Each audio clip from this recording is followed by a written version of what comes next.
BNBC National Program Director.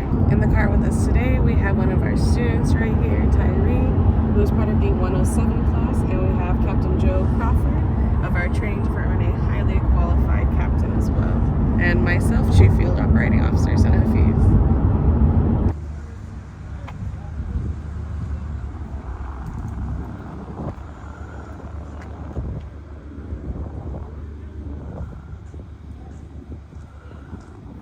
A big thank you to the black community, to the brown community, Telebeltub, making sure we're pushing the narrative and changing the dynamics for blacks and brown in aviation. That's the goal. So, long trip to Vermont. Appreciate the team, but we all we got. So it takes a village to raise one. But we're gradually building a nation in aviation and changing the course, kind of redefining what black and brown in aviation is. So that's the concept. If we gotta freeze, life of a black man, we go through hell. We go through the cold too, so we cool. But looking forward to seeing you guys in Vermont. Telebeltub, love, and I appreciate you, Junior. You finally here. It took you long enough. Trying to get our things together to become the first pilots of the work, creating a workforce. You know, we making history. You know what I mean? The black and brown aviation crew. You know how we do. Going to Vermont one time. See what we got going on. You know. Peace, peace. Yes. I'll send you the message. Just And then when you come Just inside, for you one can just fuzzy. sign in on the little tablet, but that's where the entry is, and it'll page them, and we'll be there together. We're good. Yeah, I'm good. Okay. Yes, we're beginning. Too much. I'd love to get to know y'all and to tell us a little bit about who we are, and then we can kind of show off our spaces a little bit. So I'll start. My name is Tyler. I've been at Beta for about 2 years now. I do all of the pilot training development for the aircraft that we're making. I retired out of the Air Force. I was an RQ-4 Global Hawk pilot. And then I was able to come back to my hometown because Beta happens to be here in my hometown, which is pretty cool. And so I work with Sarah a lot. In fact, we just got done teaching a full semester with the local state college called Intro to Electric Aviation. And so we had our little adjunct professor hats on for a little bit, and that was really nice. Sarah? Yeah, so, and you all met me virtually, but we're Sana. I focus on workforce development, and so partner with Tyler on a lot of initiatives, but really as we're sort of growing this kind of new and novel business in Vermont, especially in the Northeast, working on developing some programming in our local landscape that sort of feeds into our future workforce.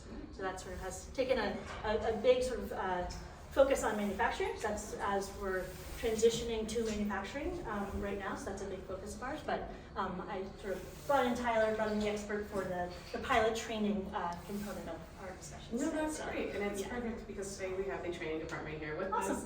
We have Captain Joe who's here. I mean, I see by so many years and years of experience, I can't flying longer than I've been alive, at the highest level. So that's great. But I mean, we're BNB ATP, Black and Brown Aviation Training Program. We're an aviation workforce training program. We're doing a lot of different work in building equity. I mean, there's supposed to be 100,000 jobs coming in by 2025 with UAM 2.0, UAM Concept 2.0, the commercialization launch date. So why can't we also be a part of that? Why can't we use these incoming jobs, this new burgeoning field in the aviation industry, to be a part of workforce development, but in an equitable way? So we have targeted outreach to minority communities, low-income communities. I mean, anybody that would be left out of things like this.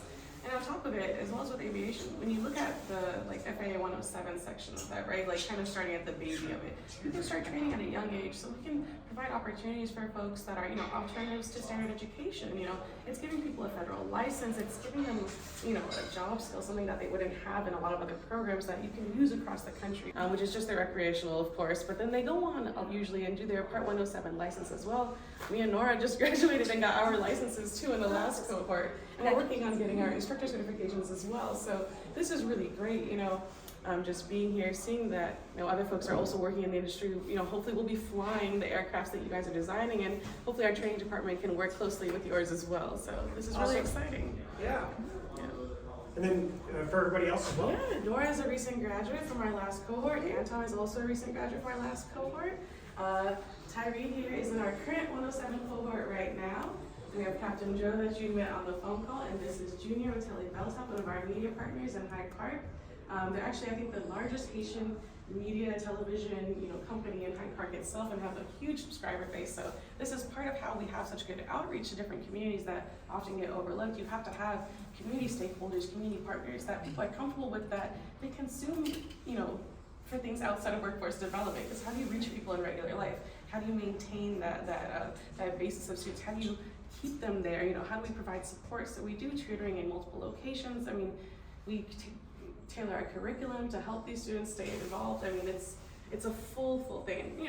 Even down to coming down here where, we're helping our students learn about industry partners and what's going on and staying up to date and things like that. So it's very exciting. We're very glad to be here. Yeah. Awesome. Well, what I'd love to do, we'll talk a little bit, since we're right here, about some of the new and novel technologies Sarah was talking about. Ultimately, we're making a pretty basic Part 23 aircraft to start. In fact, it's just a single engine electric airplane.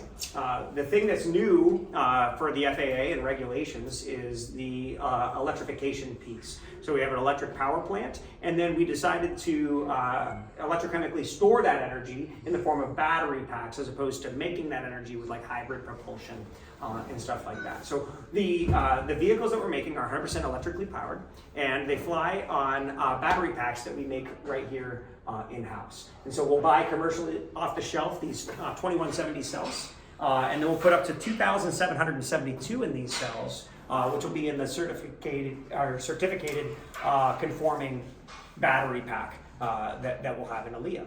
5 of these packs will go into the bottom of ALIA, pretty much right here in the belly, and I'll show you when we get outside kind of where those sit, and that'll allow you to fly for hundreds of miles. In fact, in flight tests, we've flown 336 nautical miles so far. And we intend to have vehicles with a range that's operationally hundreds of miles as well. And can you tell us about how, we've been doing a lot of reading about how it's more cost effective as well, not just in terms of, you as a manufacturer and creating it like that, but how cost effective is this for someone that would want to buy this? How much are they saving, using a battery versus the... So the savings over the life cycle of the vehicle, it's an important thing to put into context. The initial cost of getting the vehicle is very comparative to what you'd see in traditional general aviation. It's the cost of operation that you can reduce significantly when you only have one moving part in propulsion. And I'll show you that with only the rotor turns and it's permanently affixed to the shaft. As well as when you electrify and you're taking electricity even off of the grid, we've demonstrated a order of magnitude difference in the cost just to refuel the vehicle. For example, when we flew to Bentonville, Arkansas, we chased it with a Cessna Caravan, a Cessna 208, and that was over $700 every stop in fuel, and an average of $17 to recharge the aircraft. Right, exactly. So when you talk about hundreds versus tens of dollars for every mission, and the operational and maintenance cost gets reduced as well, those initial kind of sticker prices become diminutive.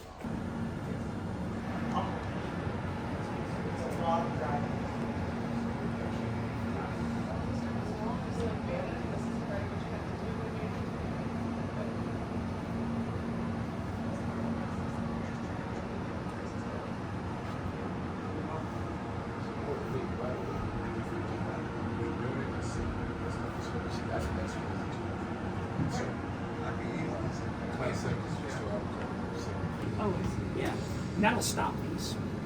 Now you should fly it. So grab that, pull back a little, Just slowly, don't rush it. just gentle. Yeah, nice gentle Like- pressure. Oh, it's very a little sensitive. right pressure now. Let's level the aircraft off. Smooth. So nice right pressure, right pressure. Perfect. And we can roll this wheel back just a skosh. That's a metric term.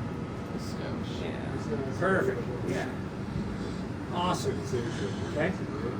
Now a little bit of back stick pressure here. Try to keep the horizon like right in the center of your windscreen.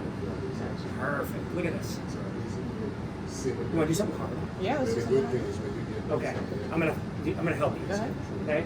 We're gonna roll all our power up, and we're gonna go out to this oil rig. All right. So you've been out doing Bristow oil missions out in oil fields, right? Okay. You ever landed on a rig in the middle of water? Oh yeah, that's what we do. Yeah. All right. So we got one. Okay. Okay. So we're gonna go do that. Now we're gonna do it together. We're gonna do it together, but this will be our capstone. All right. Okay. So I'm gonna do all of the power. Okay. I want you to handle the attitude. Can you handle attitude? Sure. All right. So now we're gonna glide. So I want you to put our nose down just a little bit. See that oil rig right there in the center? Yeah. All right. So point our nose directly at it. This is great. Don't be in the center. Go off to the right, Simon. Okay. Just a little bit. You can choose it. Great. Stop there, right? Yeah. Stop right there. In fact, let go of everything. There it is. Okay. And now I'm gonna level out the aircraft. Look at this. Okay. Okay. And give me a little left. Oh, I don't know specifically. You just hold this left for a For second. all of our customers, yeah. Yeah. So I think, Let go. I don't know This is great. how much more. Look at this. Correct. Okay. So we're falling at about 750 feet per minute. We're about 1,000 feet above the 50 by 50 landing pad. And we're traveling at about 77 knots. Okay. So what we're going to do now, I'm going to add a little power. Now, if I add power, what do you think will happen? We won't. We're going to stop falling fast. Even Oh, though we're the going at altitude. we're just like Yeah, okay. yeah. So I added a little power. Now, I add a little power, we fall less fast. Watch Right, this. right. I add a little power, we fall less fast. It's always altitude, losing speed. Now, I lose speed. Yeah, look at this guy. Yeah, You're going to be easy to train. Yeah, blink. Okay? And so as I slow down, I start to fall That's what again. they told me. It's like, that's Joe being alive. We just figured out. So I want you to push right just a little bit for me. This is great. Now we're actually a little high. Way too high. Can't be facing that deck. So we're not reducing power, we're reducing our speed. With a little nose up attitude, we reduce our speed. Now let go again.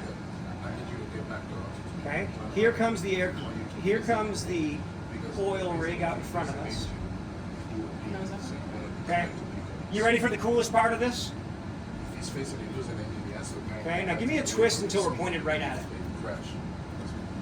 Now this is the coolest part, you ready? I got an engine that can move me forward.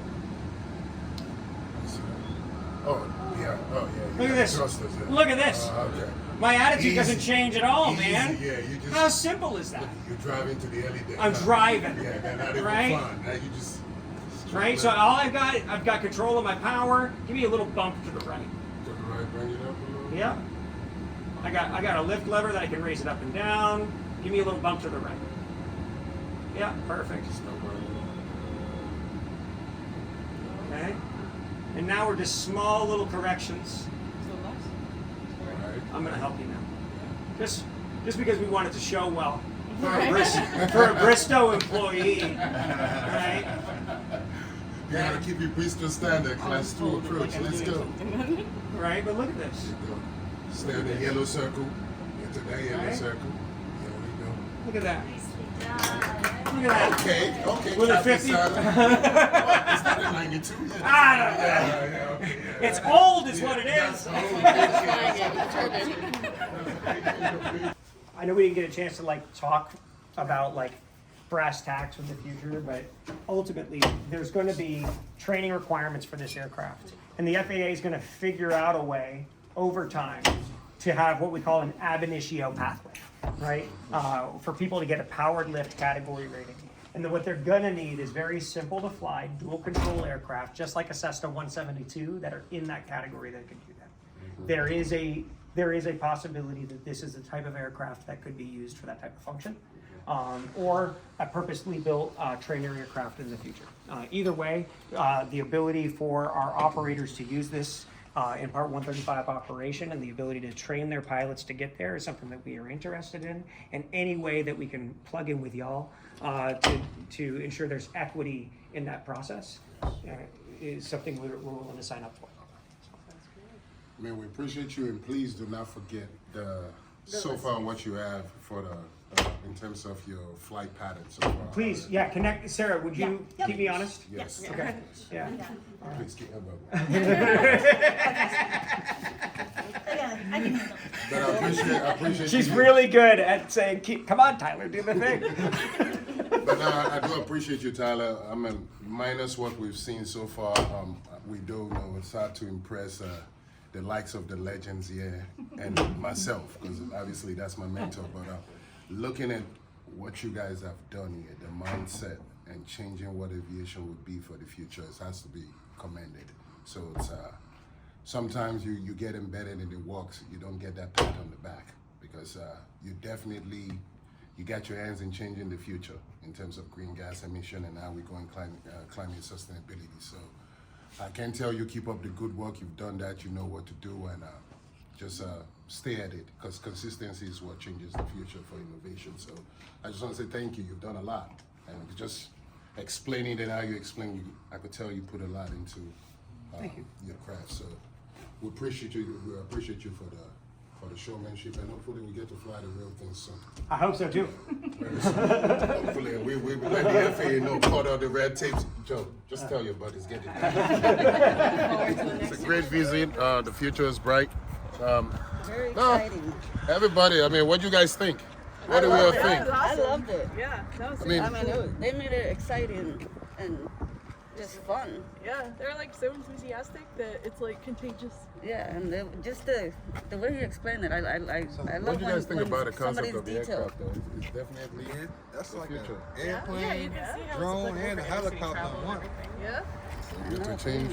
Yeah, it's like a helicopter. And we get to be the first of minority, right? To see this. And you have all those licenses. You guys got to be the first of minorities to fly the sim, including Telebeltop Media, too. He flew it, so tell the world about it.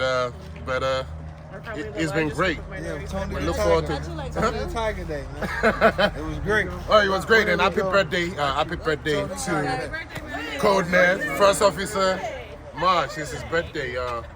But we're looking forward to the opportunity, and as you know, can't forget. Look at this cute. Look at this handsome guy right here, Captain John. That's who taught us how to fly our training department. But we're glad that we made it here, and we're looking forward to the opportunity for what the future would be. So now we're heading back on minority going back to Massachusetts, right? So 4-hour ride, another day at the office.